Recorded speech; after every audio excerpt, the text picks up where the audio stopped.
అనురాధరావు బాలల హక్కుల సంఘం ప్రెసిడెంట్. ఈరోజు లైఫ్ స్కిల్స్ టాపిక్ వచ్చేసి ఎఫెక్టివ్ కమ్యూనికేషన్స్.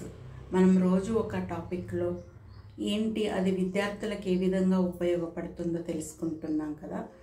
దాంట్లో ఈరోజు ఎఫెక్టివ్ కమ్యూనికేషన్స్ ఏ విధంగా ఉపయోగపడతాయి అన్నది మనం బాలల హక్కుల సంఘం జనరల్ సెక్రటరీ కవిత గారు చెప్తారు. ఇప్పుడు తెలుసుకుందాం. ఈరోజు మన టాపిక్ ఎఫెక్టివ్ కమ్యూనికేషన్. ఈ ఎఫెక్టివ్ కమ్యూనికేషన్లో ఒక ఇన్ఫర్మేషన్ని పంపించడం from one person to group of people కానీ, పర్సన్ టు పర్సన్ కానీ, ఒక one person to group of పీపుల్కి ఒక ఎనీ ఇన్ఫర్మేషన్ సెండ్ చేసేది. This is called effective communication. మనం ఎంతవరకు ఎఫెక్టివ్గా కమ్యూనికేట్ చేయగలుగుతున్నామో ఒక ఇష్యూని అనేది మనం తెలుసుకుందాం. ఇది వచ్చేసి వెర్బల్ ఉంటుంది, నాన్ వెర్బల్ ఉంటుంది, రీడింగ్ అండ్ రైటింగ్, ఇట్లా 4 పార్ట్స్గా డివైడ్ చేసుకుంటే మనం చెప్పే విషయం మీద ఫస్ట్ మనకు దాని మీద ఒక డెప్త్ కాన్సెప్ట్ ఉండాలి, అది క్లియర్ ఉండాలి. అండ్ అది మనం ఎంతవరకు కమ్యూనికేట్ చేయగలుగుతున్నాం అవతల పర్సన్కి అనేది మనం ఉండాలి. అందులో ఏంటంటే ఐ కాంటాక్ట్ ఉండాలి, టోన్ ఆఫ్ వాయిస్, మనం ఏదో చెప్పే ఇష్యూ చిన్నగా చెప్పాలా, మనం అంటే గట్టిగా చెప్పాలా, లౌడ్గా చెప్పాలా, అది మనం చెక్ చేసుకోవాలి. అండ్ మన బాడీ లాంగ్వేజ్ కూడా చాలా ఇంపార్టెంట్ అందులో. అండ్ ఎంకరేజ్ లిజనింగ్, వినేవాళ్ళు కూడా వింటున్నారా లేదా వినేటట్టు ఎంకరేజ్ చేస్తూ మనం కమ్యూనికేట్ చేయడం అనేది కూడా వెరీ వెరీ ఇంపార్టెంట్. అండ్ ఆ మెసేజ్ ఏదైతే ఉంటుందో అది అట్రాక్టివ్గా అండ్ క్లియర్గా ఉండాలి.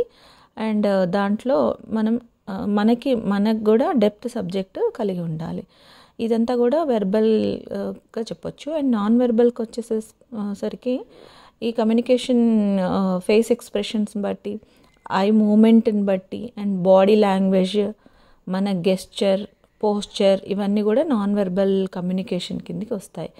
ఏ ఇన్ఫర్మేషన్ కూడా మనం చెప్పడం ఎంత ఇంపార్టెంటో అది వినేవాళ్ళు రిసీవ్ చేసుకోవడం కూడా అంతే ఇంపార్టెంట్. ఇప్పుడు మనం స్టూడెంట్స్ గురించి డిస్కస్ చేసుకుంటున్నాం కాబట్టి యూజువల్లీ వాళ్ళకి వైవా, కాలేజెస్లో వైవా జరిగినప్పుడు కానీ ఆర్ ఇంకేదైనా టాపిక్ మీద డిస్కషన్ వచ్చినప్పుడు కూడా వాళ్ళు దాన్ని ఎఫెక్టివ్గా చెప్పడానికి వాళ్ళకి డెప్త్ నాలెడ్జ్ ఉండాలి. అండ్ మన టోన్ కూడా చెక్ చేసుకొని ఎక్కడ గ్యాప్ ఇవ్వాలి, ఎక్కడ గ్యాప్ ఇవ్వద్దు, పారాగ్రాఫ్స్ కానీ సెంటెన్సెస్ దాన్ని అట్రాక్టివ్గా కమ్యూనికేట్ చేసే టైంలో ఎలా చేస్తున్నాం అనేది మనం చెక్ చేసుకొని, ఈవెన్ మన body language, eye contact and మన గెస్చర్ ఇవన్నీ చెక్ చేసుకొని మనం ప్రజెంటేషన్ ఇచ్చే టైంలో, కమ్యూనికేట్ చేసే టైంలో మనం ఏదైతే చెప్తామో అది ఎఫెక్టివ్గా అవతల పర్సన్కి రీచ్ అవుతుంది. ఇందులో మనం బాడీ లాంగ్వేజ్ 50% ఇంపార్టెన్స్ ఉంటే, ఓవరాల్గా 100%లో చూసుకుంటే టోన్ ఆఫ్ వాయిస్ 40% తీసుకోవాలి, బాడీ లాంగ్వేజ్ 50% అండ్ వర్డ్స్ 10%.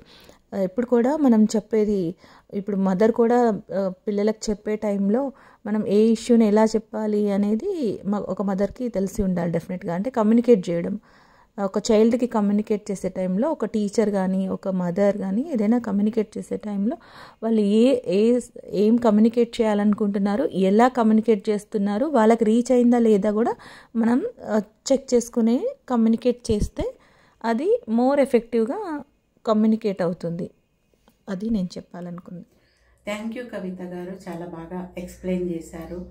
స్టూడెంట్స్కి ఏ విధంగా ఉపయోగపడుతుంది, వేరే వాళ్ళకు కూడా ఇది ఉపయోగపడుతుంది అంటే పెద్దవాళ్ళకు కూడా, పిల్లలకు ముఖ్యంగా ఏ విధంగా ఉపయోగపడుతుందో చెప్పారు. ధన్యవాదాలు. రేపు మరొక టాపిక్లో కలుద్దాం. నమస్తే.